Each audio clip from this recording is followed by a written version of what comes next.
And more importantly, just to pray and to be a friend until they're able to break through that thing. It's a stronghold. Yes. Lady B experienced homelessness. So instead of calling a homeless person a bum or a beggar or a vagabond, that's what she used to do when she saw them, as if they weren't people. Or she would automatically assume that they did something. They did something that made them homeless or whatever, as if anybody deserves to be homeless. Lady B uses her own experience to now she visits the homeless out on the street. Amen. She gives them blankets if she can. Amen. She ministers to them. She gives them food, carry food around in her car, and little Bible verses. Jesus loves you.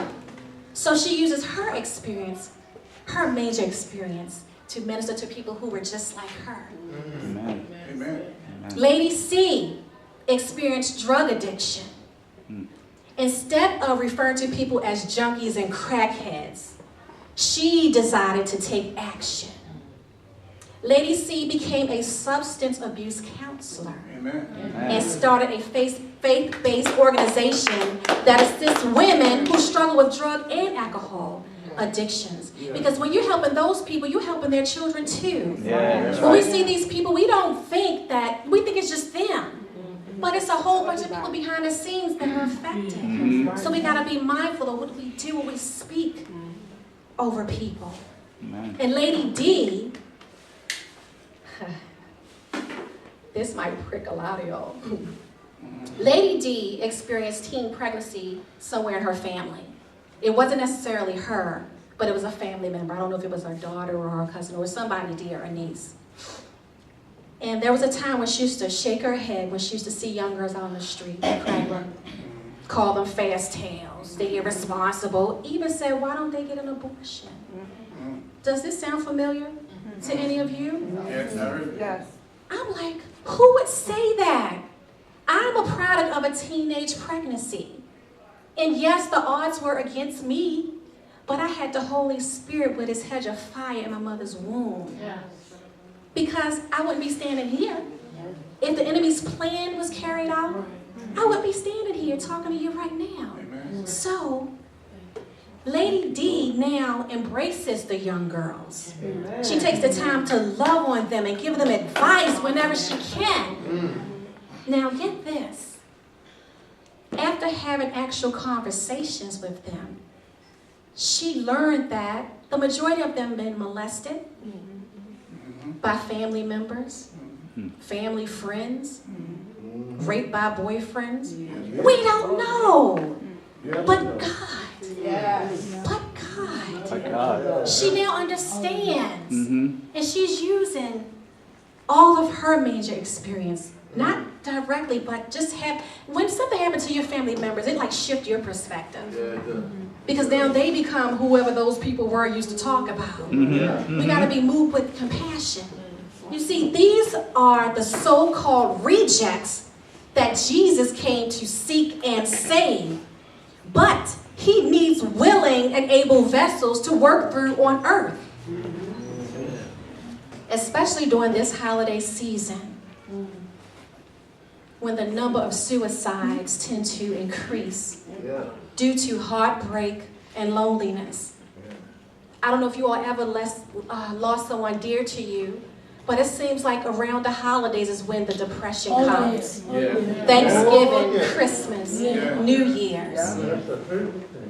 When you go out of your way to make a difference in someone's life, be it their emotional well-being, in their financial situation, you are truly showing the love of Christ. In Matthew 25 and verse 40, it says, Jesus said, when you have done it to the least of these, you have done it to me. It connects them with the Father on a deeper level. And that's what the Manger experience is all about. It is introducing the lost to Jesus. So as I close, I want to share something that a man named Francis Chan said in one of the books we read during our book club. Pastor Chan said, only what we do for God will last. with the focus on winning souls. I wanted to, caveat. There were 2 people in this book that he used as a prime example of soul winning. Now hear me with your spirit, people. One was a successful businessman named Stan, who gave the eulogy at a funeral. After preaching the gospel of Jesus, he told the mourners, "You never know when God is going to take your life. At that moment, there's nothing you can do about it. It's going to be too late. Are you ready?" Then Stan sat down, fell over, and died. He died doing what he loved doing the most. He was telling people about Jesus. And the second example was about a girl named Brooke. She started a Bible study in her freshman year of high school and spent her babysitting money on Bibles so she could give them to her unsaved friends in school. Brooke died in a car accident that same year, age 14. And 200 students were on their knees praying for salvation at her memorial service. Amen. And the ushers gave a Bible to each of them that was in her garage at home that she saved her money to buy those Bibles. The ushers gave one of those Bibles to each of the people who received Jesus. And that's the type of legacy these 2 people left in the earth realm. Amen. And there's another saying, but not by Pastor Chan this time. The saying goes, I'm pretty sure y'all heard it, it is every believer's job to introduce people to Jesus, but it is up to them to fall in love with him. How many of you heard that? You heard that before? Well, that sounds cute and all, but we can also play a part in helping new believers fall in love with Jesus. And that's by giving freely of ourselves, offering to mentor the new believers, or even discipling them until they're able to make that solid connection with Christ for themselves. Because it takes time. But as Francis Chan said, only what we do for God will last. And when our earthly ministry is done, we will fly home to glory and stand before Jesus. He will be anxiously awaiting to introduce us to the Father. You get it?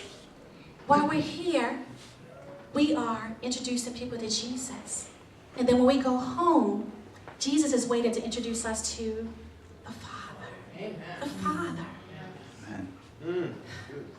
Amen. When we fly home, Jesus will say, "Father, this is the one who didn't count me out when things got tough.